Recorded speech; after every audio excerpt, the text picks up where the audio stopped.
Hey everyone, welcome to my YouTube channel. I'm Anuja, and in today's video, I will show you how to create a custom object in Salesforce. A custom object is a user-defined data structure that allows organizations to store and manage information specific to their unique business processes. Users can create custom fields, relationships, and functionalities within these objects, providing a highly customizable and scalable solution for data management. So, in my last video, I created an insurance management lightning app for an insurance company, and now I will create an object and add this object to the application. So, for creating the object, navigate to the setup, click this gear icon, and click on setup.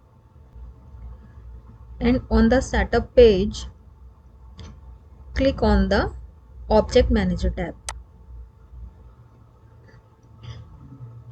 So object manager in Salesforce is a tool that allows administrators to create, customize and manage objects. And how do you determine whether a particular object is standard or custom?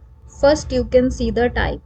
The type is already mentioned here, and for all the standard objects, let's say you create a custom object, so the type would be custom. And also in the API name is basically the developer name which is unique across different objects. The API name would be label plus underscore underscore C. The annotation would be underscore underscore C. That is the way you can differentiate between standard objects and custom objects. Now we are going to build a same business use case. We are creating a custom object for the same XYZ insurance company, and we are going to help this company to manage its policy data in Salesforce. So we will create the policy object which is not available in the system. So for creating the policy object, click on the create tab and click on custom object. Now we will specify the information about the object that we are planning to create. So the label would be policy and plural label would be policies.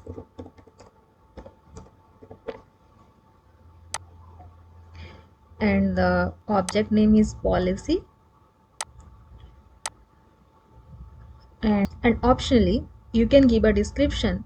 For other administrators, there are multiple administrators and developer on board, and you can give their optional description specifying that intended use of this particular object. And here the record name is policy name and data type is text. So I can create either policy based on the name of the policy, or I can create the policy based on the policy number. So I will create the policy based on the policy number, and the data type would be auto number. Auto number, why?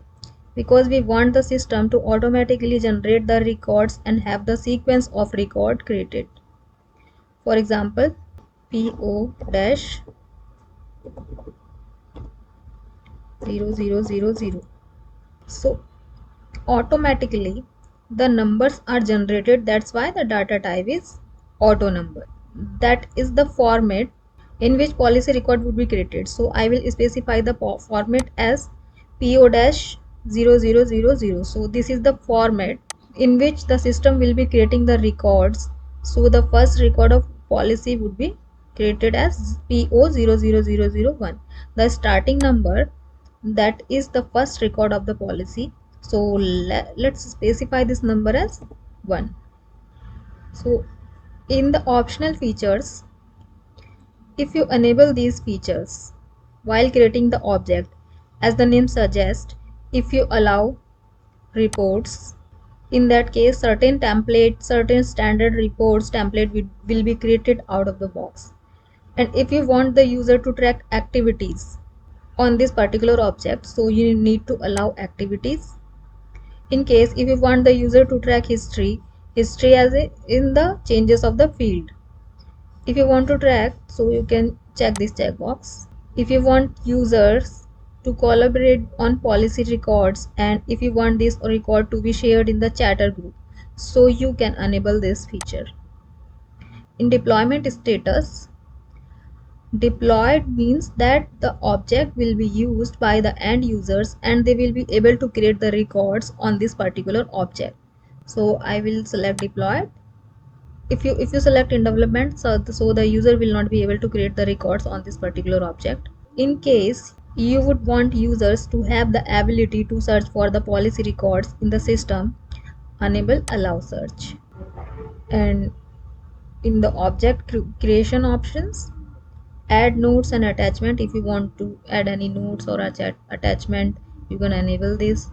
And launch new custom tab wizard after saving this custom object means if you want to create a tab with this object, the tab wizard will be open as you save this object.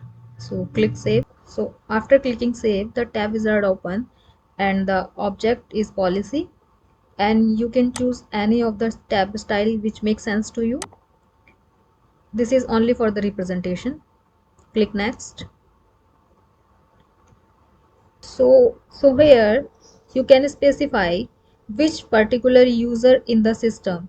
There are different profiles, and within the profile there are different users. So here it is asking for which particular user will have access to this object.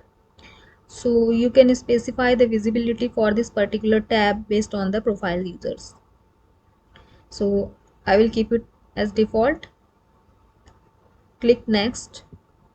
Here it is asking for, there are different applications in the system, standard applications and custom applications. So do you want this tab for all the applications, or do you want it to be the added only for the specific application? So I'm not going to add this object for all the applications. I'm just adding it in the insurance management. Click insurance management, click save. So that's it, the object has been created, and in the details you can see API name policy underscore underscore C, and custom is checked because it's the custom object. Singular label is policy, plural label is policies, and we have enabled reports, activities, field history tracking, and it is deployed, etc. So now you will be able to find policy tab in the app launcher. Why? Because we created a tab for the policy. Click policies. Right now there is no record has been created in the policy object in the system, and if you want to create a new record in the policy object, you can see the new button. Click on the new button, and now you can see that there is only one column defined, which is policy number. So it will not make sense to you to create a record only with one column. So what we will do is, we are going to create a couple of more fields on the policy object, so that the information related to the policy can be tracked. So in my next video I will show you how to create a different type of fields in the Salesforce. So if you found this video helpful, don't forget to like, subscribe, and stay tuned for more Salesforce insights. Thank you.